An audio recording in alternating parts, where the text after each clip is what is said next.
How Poland saved all of Europe from Turkey and Christianity. Everyone should thank the Poles. The year was 1683. It was a turning point in Europe's story. For months, a shadow stretched over the continent from the east, a shadow cast by the huge power of the Ottoman Empire.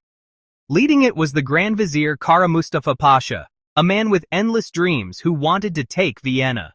Vienna, the capital of Leopold I, the gateway to the heart of Europe. Since July, the city had been under a harsh siege, its walls pounded by cannons, the defenders worn out by sickness, hunger, and never-ending attacks. The situation was desperate. Cries for help went out to the courts of Christian Europe. Many were slow to respond, but one ruler answered with a strong will. John III Sobieski, King of Poland, Grand Duke of Lithuania. He knew that if Vienna fell, Poland would be next. Forming important alliances, he marched south to lead a group of forces from the Polish-Lithuanian Commonwealth, the Holy Roman Empire, and various German states. The size of the forces gathered near Vienna was enormous. The armies stretched as far as the eye could see. The Ottoman army, led by Grand Vizier Kara Mustafa, was a powerful and diverse group.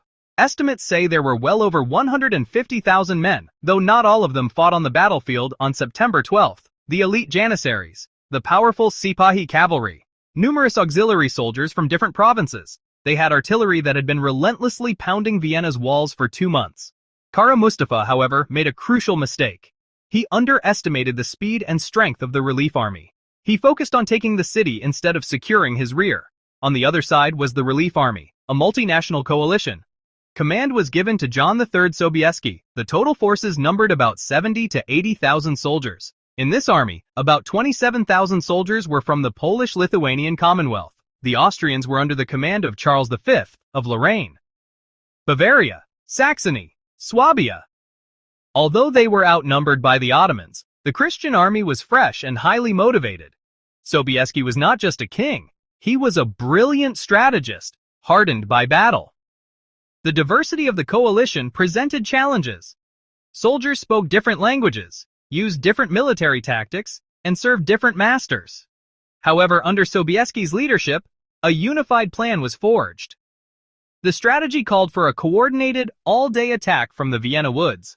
A very important part of the story about Vienna is the Polish Hussars, also called the Winged Hussars. They weren't just any regular cavalry, they were one of the most effective and impressive fighting groups in the history of wars. Their most famous feature was the big wooden frames decorated with eagle or vulture feathers, which were attached to their saddles or armor.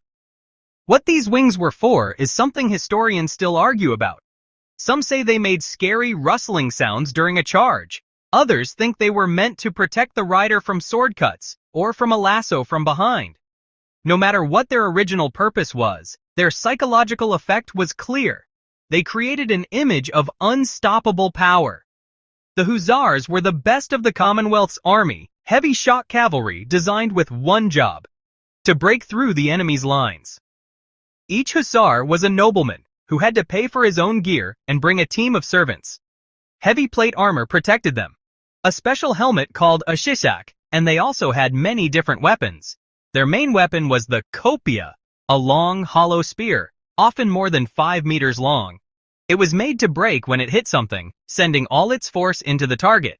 It was much longer than the foot soldiers' pikes, which meant the Hussars hit first. After the kopia broke, they would pull out their sabers and pistols. The Battle of Vienna exploded all day on September 12th.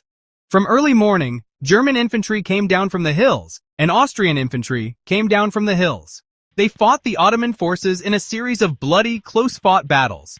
Fights for villages, fights in ravines.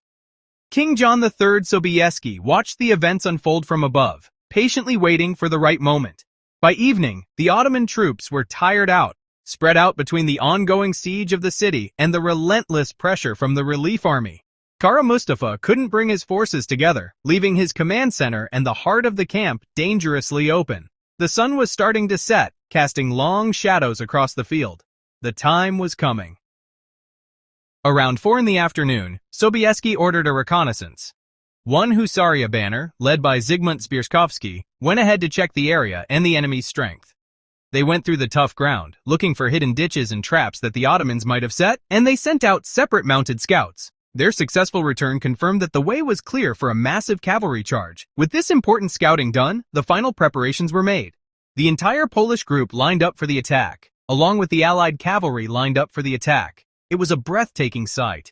Almost 20,000 riders, with 3,000 Hussars at the front. Around 6 in the evening, at a signal from Sobieski, the charge began. The ground shook under the pounding of thousands of hooves. The cavalry came down the slope like a river of steel and horses.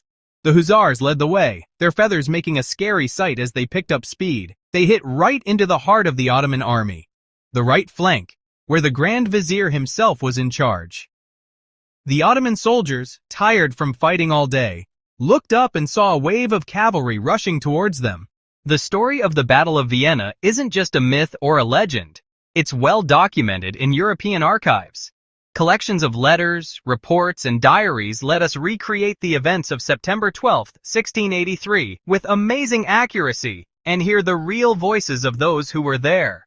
The letters of John III Sobieski, letters to Marysienka, personal accounts from the battle, the captured Grand Vizier's tent, descriptions of the abandoned camp and the victory. Venimus vidimus Deus visit. We came, we saw, God conquered. Where are these sources? The Central Archives of Historical Records in Warsaw.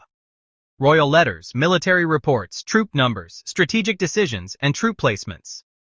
The War Archives in Vienna, the Austrian perspective. Commander's reports, Charles V, Duke of Lorraine. The most immediate and direct result of the Battle of Vienna was saving the city and the Habsburg monarchy. If Vienna had fallen, the Ottoman army would have had an open road to the German states, and the very existence of the Holy Roman Empire would have been in danger. The victory on September 12th ended the 2-month siege and broke the offensive power of the Ottoman army in that area. The defeat was complete. The retreat was a panic. The entire Ottoman camp, with its huge riches, artillery, and supplies, fell into the hands of the victors. This event ended Ottoman expansion in Central Europe. The effects spread throughout the continent. For Austria and the German lands, this was the start of a counter-offensive. The Holy League took back vast territories from the Ottomans, including most of Hungary. The balance of power in the Balkans and Southeast Europe shifted in favor of the Habsburgs. Their dominant position lasted for another 200 years. The threat on the eastern border of Christianity was pushed back decisively.